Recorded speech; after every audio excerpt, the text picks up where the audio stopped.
Welcome, today in front of me iPhone 14 and I'll show you how to use microphone in screen recording app.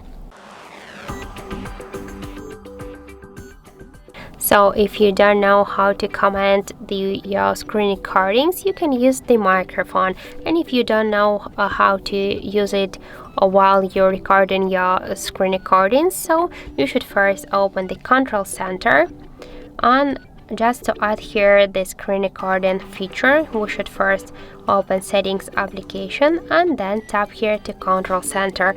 After that, we should find here in this invisible features on control center the screen recording. Click here to plus.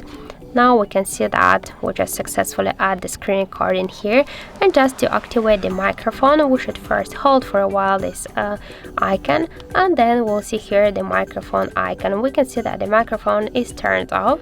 Just to turn it on we should click here once, and now it will be in red color, so this means that you can comment your screen recording, and after that just click here to start recording, and that's it.